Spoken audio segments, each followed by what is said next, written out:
Bidhannagar corporation এর 12 নম্বর ওয়ার্ডে বড়দিনের উৎসবে আনন্দে যোগদান করলেন রাজারহাট নিউ টাউন এর বিধায়ক মাননীয় তাপস চ্যাটার্জি। উপস্থিত ছিলেন বিধাননগর কর্পোরেশন এর মেয়র মাননীয়া কৃষ্ণা চক্রবর্তী, মেয়র পরিষদ মাননীয়া রহিমা বিবি, মেয়র পরিষদ মাননীয়া আরাত্রিকা ভট্টাচার্য, মেয়র পরিষদ মাননীয় রাজেশ চিরিমার, 12 নম্বর ওয়ার্ডের কাউন্সিলর মাননীয়া মমতা মণ্ডল, মাননীয় আজিজুল হোসেন মণ্ডল, মাননীয় তাপস চক্রবর্তী, মাননীয় তারক চক্রবর্তী সহ বিশিষ্টজনেরা।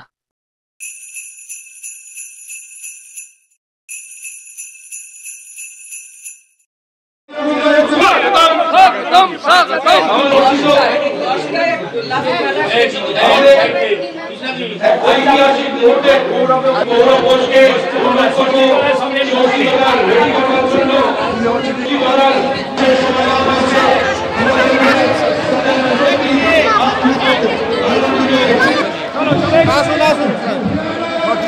চলো ভাই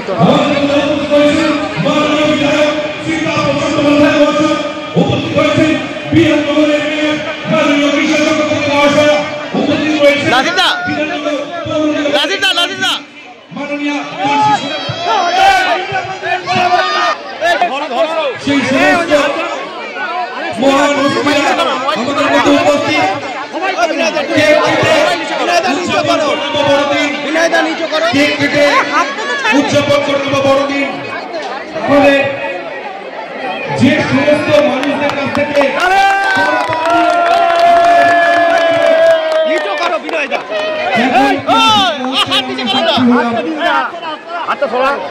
বড়দিনে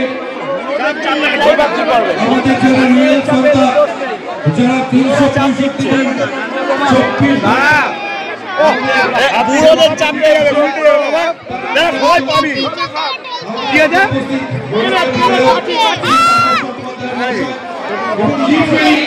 আজকে 25 ডিসেম্বরের দিন উপস্থিত শ্রী রাজেশ চিরিমার মহাশয় তিনি নিজের আমরা কেটে দেবো বাচ্চাদেরই দেবো বড়দের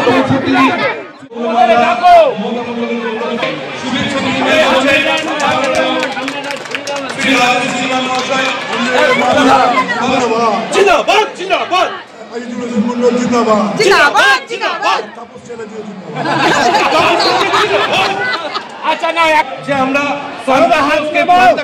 বারবার বলি, বাট আমাদের রিয়েল সন্তা যারা তারা আমাদের মধ্যে আজকে উপস্থিত, যারা 365 দিন 24 ঘন্টা পরিশ্রম করে আমাদের পরিষেবা দিয়ে আসেন। মাননীয় শ্রী তাপস চক্রবর্তী মহাশয়, মাননীয় আমাদের মহাশয়, হ্যাঁ আমাদের মধ্যে উপস্থিত। আমরা শব্দরথীর পলক উদ্বোধন করব। আমি রহিমাদিকে অনুরোধ করবো সামনে আসবার জন্য। আমি এক ঐতিহাসিক মুহূর্তের আমরা সাক্ষী হচ্ছি, যেখানে ফলক উদ্ঘাটিত হলো, শব্দরথীর ফলক উদ্ঘাটিত হলো। আমি ধন্যবাদ জানাই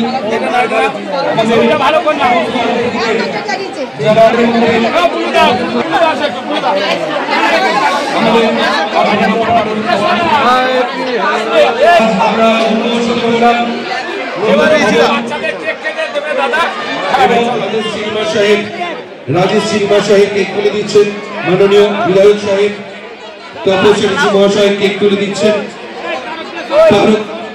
অচিন্ত মন্ডল মহাশয় টাউন সভাপতি কেক তুলে দিচ্ছেন, তারক বাবু আমাদের মধ্যে উপস্থিত আছেন, তারক চক্রবর্তী সাহেব, তাপস বাবু আমাদের মধ্যে উপস্থিত রয়েছেন, তাপস কেক তুলে দিচ্ছেন। শিশুদের হাতে আমাদের পৌর মাতা শিশুদের হাতে কেক তুলে দিলেন। আমরা ধন্যবাদ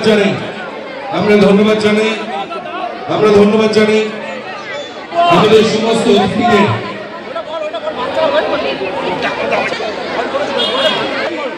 এবং সত্যি একটা দিন আমাদের শৈশব 12 নম্বর ওয়ার্ডের শিশুদের শৈশব উদযাপন করতে। আমি একটা গান চালাতে বলবো, একটা গান চালাতে বলবো।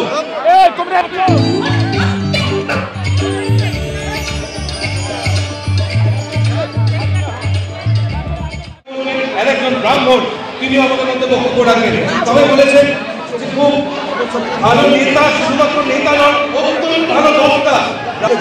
ভালো লাগছে। তার মূল কারণ একটা কাউন্সিলর এবং বিধায়কের প্রতি এত মানুষের সমাবেশ, এত মানুষের উৎসাহ, সেটা থেকে সত্যি ভালো লাগছে। গভর্নমেন্টের সবাইকে ছিলেন আমাদের মাননীয় মেয়র এবং আছেন পরিমাণী অচিন্তদা, সর্বোপরি আমাদের সকলে উপস্থিত আছেন। আজকে এখানে আসার মূল কারণ মমতাকে শুভেচ্ছা জানানো এবং অজিতদাকে শুভেচ্ছা জানানো। আমি আমার এখানে দ্বিধা নেই, সবসময় আমাদের কিন্তু কোনো কারণে রাজনীতিতে অনেক কিছু হয়, সবসময় আমরা আমাদের ইচ্ছা মতো প্রার্থী পাই না, কিন্তু সে একটা কারণে উনি আমাদের থেকে একটু দূরে চলে গেছিলেন। আমি অন্তত খুবই খুশি মমতাদিকে আবার আমাদের মধ্যে পেয়ে। মমতার সঙ্গে আমি 1.5 বছরের আমাদের কাউন্সিলর হিসাবে সম্পর্ক, আমি দেখছি খুব সিনসিয়ারিটি নিয়ে উনি কাজ করেন। অজিতদার একটা এক্সপিরিয়েন্স লোক ছিল, কিন্তু নতুন এসে যেভাবে প্রত্যেকটা মিটিংয়ে আপনাদের এলাকার কথাগুলো তুলে আমার সত্যি ভালো লাগে। ছোট বোনের মতন আমার ওকে সবসময় সমর্থন থাকবে, সবসময় সমর্থন ছিল। ভালো থেকো। আর কী বলবো, তাপসদা তো আমাদের সকলের জানবেন, তাপসদা থেকে জীবনে অনেক কিছু শেখার আছে, সেটা আমি মমতাকে বলবো। আমাদের আগামী দিন তাপসদার ওপরে আমি একটা বই লিখতে শুরু করবো। একটু যখন খেলা থেকে বেরিয়ে যাবো, তখন আপনাদের সকলের সহযোগিতা থাকবে, আপনাদের সকলের তাপসদার প্রতি যে অনুভূতি, তাপসদার প্রতি যে ভালোবাসা, আপনারা এক্ষুনি থেকে লিখতে শুরু করুন। আমরা একটা ইনসাইক্লোপিডিয়ার মতন ওটা বের করবো। তৃণমূল যুব কংগ্রেস কালকে ঘোষণা করেছে প্রতিবাদ মিছিল হবে। স্বামীজি সম্বন্ধে অবদান, পশ্চিমবঙ্গের মানুষের অবদান, ভারতবর্ষের অবদান, ভারতবর্ষের হিন্দু সমাজকে অবদান, ভারতবর্ষের সব থেকে যে মানুষটা সারা পৃথিবীকে ধর্মকে প্রচার করেছিলেন তার সম্বন্ধে অবদান। তিনি বলেছেন কি, তিনি বলেছেন গীতা পাঠ খেলার মাঠের মতো পবিত্র। খেলার মাঠ আর গীতা দুজন কি পবিত্র বলেছেন, তার বোঝার মধ্যে কোনো তার, তিনি নিজে অধ্যাপক কিন্তু তিনি হচ্ছেন অর্ধশিক্ষিত আমি মনে করি। এই কথা তিনি স্বামীজি সম্বন্ধে বলেছেন, মানে আমরা সবাই মিলে এইখানে এখানে বিষয়টাকে খুব নিন্দা করছি। ওনার এই ভাষা কখনো হয় না। স্বামীজি সম্বন্ধে বলার মতো কোনো অধিকার, কোনো স্পর্ধা নেই। আমার দেশের প্রধানমন্ত্রীর কাছে আমরা প্রতিবাদ জানাবো যে আপনি নিজে রামকৃষ্ণ মিশনের লোক বলে মনে করেন। এটা কি এটা কোনো কথা হতে পারে? কথা হতে পারে? দেশের প্রধানমন্ত্রী এক সময় এই বেলুর মঠে এসেছিল সন্ন্যাস ধর্ম গ্রহণ করার জন্য, কিন্তু তাকে রিফিউজ করার জন্য তিনিও কিন্তু এই কথা বলার সাহস দেখাননি, কখনো বলেননি এই কথা, কখনো তিনি বলেননি এই কথা। আজকে একটা মানে নিজেকে অধ্যাপক বলেন একটা রাজ্য সভাপতি, স্বামীজির সম্বন্ধে বললেন গীতা পাঠ আর খেলার মাঠ। আরে না জেনে কবে বলেছেন স্বামীজিকে বামপন্থীরা তৃণমূল কংগ্রেস বানিয়ে দিলেন। স্বামীজি কখনো কোনো বামপন্থা? স্বামীজি কখনো বিষয়? স্বামীজি আমাদের হৃদয়, স্বামীজি হচ্ছে সারা পৃথিবীতে আমাকে ধর্ম প্রবর্তক। স্বামীজি সম্বন্ধে এই কথা বলা যায় নাকি? How idiot he is nothing but A idiot. তার মানে গীতা পাঠের যে, গীতা পাঠ নিয়ে কিছু বলবো না, বলার আমার অধিকার নেই, স্পর্ধা আমার নেই। আমি জেলে বেলে রাজনীতি করি। গীতা পাঠ সবসময় পবিত্র, গীতা পাঠের বাণী সবসময় পবিত্র।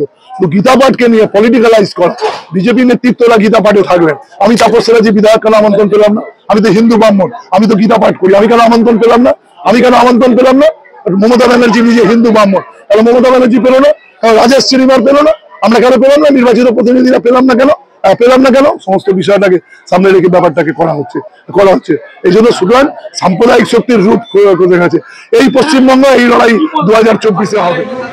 যেদিন যোগদান করি সেদিন কিন্তু আমরা ঘোষণা করে দিয়েছি, আমাদের বিধায়ক থেকে আমাদের সমস্ত নেতৃত্ব যারা ছিল, আমি একে নাম বলছি নি, আমি লোকালটা বলছি, আমাদের টাউন সভাপতি ছিল, ওয়ার্ড সভাপতি ছিল, জেলা সহ সভাপতি ছিল, পবিতা ছিল, তাপয়দা ছিল এবং সিরাজুল ভাইটাই অসংখ্য কাউন্সিলর ছিল। সেই দিনেই তো আমরা বলে দিয়েছি 12 নম্বর ওয়ার্ড থেকে আমরা 5000 ভোটে লিড দেবো। এবং কালকে যে আমাদের মিছিল হয়েছে আমরা একসঙ্গেই বলেছি আমরা ওয়ার্ড থেকে 5000 ভোটে লিড দেবো। আজকেরও বিধায়ক ঘোষণা করে গেল। এখানে আমাদের কোনো দাদা বলেছে নিউ টাউনে কোনো ভেদাভেদ নেই, আমরা ইউনাইটেড। এই যে আমাদের পাশের ওয়ার্ড সিরাজুল ভাই বলেছে, দাদা সিরাজুল ভাই ছিল না, যে 12-র সঙ্গে 13-র কম্পিটিশন, 12-র সঙ্গে 3-এর কম্পিটিশন, 12-র সঙ্গে 2-এর কম্পিটিশন। আমাদের একটাই লক্ষ্য হচ্ছে ভোটের কম্পিটিশন আমাদের হবে। আমরা এখানে ওপর নেতৃত্ব অচিন্তদা আছে, লোকাল দাদা বলে গেছে আমরা 4 জন, তাপস চক্রবর্তী, তারক চক্রবর্তী, মমতা মণ্ডল, আইজুল হোসেন মণ্ডল। আমাদের নেতৃত্বে আমরা 12 নম্বর ওয়ার্ডে সকলে মিলে আমরা কালকের যা মিছিল করেছি এতে আমরা উৎসাহিত হয়েছি যে 12 নম্বর ওয়ার্ড থেকে আমরা 5000 ভোটে লিড দেবো। কারণ আমাদের পুরনো কর্মী অসংখ্য, যদি এখানে বলেন এখানে আমাদের মিরাজ তরফদার পুরনো, এই তোতর আছে, এসব পুরনো কর্মী, এদের নিয়ে আমরা অসম্ভব না। কেন অসম্ভব না? আমি আর তাপসদার কর্মীদের নিয়ে তো 2021 সালে আমরা 3686 ভোটে লিড দিয়েছি, ধরো 700, তাহলে আমরা 1300 ভোট, 3000 ভোট বেড়েছে, যোগ করতে পারবো না? আর এইরকম পরিবেশ এর মধ্যে দিয়ে আমরা আজকে আবার বলছি, তাপসদা আর একটা কথা বলেছে আর আমাদের বিধায়কও বলেছে 5000-এর বেশিও হতে পারে। আমিও বলছি 5000-এর বেশি হবে, এটা আমি এটা বলতে পারি। আজকে ষষ্ঠীতলায় নৈশ ভোজে মানুষের এটা মিলন উৎসব, কোনো নৈশ ভোজ না, এটা আমাদের কাল মিছিল হয়েছে, আমাদের সব আমরা একসঙ্গে আলোচনা করে আমরা এই মিলন উৎসব এখানে দেখছেন প্রায় হাজার হাজার মানুষ এই মিলন উৎসবে তারা যোগদান করে তারা আনন্দে খেয়ে তারা বাড়ি চলে যাচ্ছে। এই উৎসবটা ভোটের দিন তার প্রতিফলিত হবে। আমরা আজ থেকেই গ্যারান্টি দিতে পারি যে আমাদের নেতৃত্ব যখন বলছে একটা পরিবেশ, উর্বর জমিতে ফসল হবে এটা সবাই জানে, মাটি থেকে বলে দেয় ফসল হবে। তা আমরা এতদিন রাজনীতি করছি, আমরা মাটি থেকে বলে দিচ্ছি এই ওয়ার্ড থেকে আমরা 5000 ভোটে লিড দেবো। মিডিয়া গণতন্ত্রের 4র্থ স্তম্ভ, মিডিয়া বন্ধুদের ধন্যবাদ জানাই, শুভেচ্ছা, ভালোবাসা। আজকের বড়দিন, আর আমাদের এখানে সিরাজুল ভাই এসেছে, সিরাজুল ভাইকেও ধন্যবাদ। আর আগাম ইংরেজি নববর্ষ 2024-এ সবাই সুস্থ থাকবেন, ভালো থাকবেন। আর আমাদের লড়াইয়ে আমরা এই দিদির ছবি মাথার উপরে শপথ নিয়ে বলছি আমরা 1 ইঞ্চি জমি ছাড়বো না, আমরা 5000 ভোটে লিড দেবো এই ওয়ার্ড থেকে। সবাই তাপসরা যে আপনাকে 20 কেজি চ্যালেঞ্জ জানিয়ে বলছে উনি 21 কেজি কাটবে না, গত বছরে না চ্যালেঞ্জ না, বলছে বাড়াতে হবে, ভুল বলছো না, তাপসরা যে নিজে কাটবে 21 না, এখানে ওইটা বলিনি। আমাদের গত বছর আমরা 10 কিলো কিনেছিলাম, এবারে 20 কিলো, আগামী বছরটা আমরা বলবো না। কেন? আমরা সব জয়েন্ট ভাবে আলোচনা করে এটা ঘোষণা হবে। আমি ফরাজ করে বলে দেবো এত হবে, এইটা এই সব চলবে না। দলের মধ্যে দলের শৃঙ্খলা সব আছে। আজ কত মানুষ খাচ্ছে? হ্যাঁ, আজ কত মানুষ নৈশ ভোজে অংশগ্রহণ করলো? এটা সত্যি, আমরা মিথ্যে কথা বলবো না, আমরা সবাই আলোচনা করেছি, সেইভাবে আলোচনা হয়েছে। আজকের মিলন উৎসবে 4000 লোক খাচ্ছে। একদম আমরা একটা এলুবিলি কথা বলি। 12 নম্বর ওয়ার্ডে কি শুধু তৃণমূলের পরিবার? না না না, এখানে আমরা ওইভাবে বলবো না। 12 নম্বর ওয়ার্ডের নাগরিকদের মিলন উৎসব হচ্ছে। সবাই সুস্থ থাকবেন, ভালো থাকবেন, নমস্কার। নাম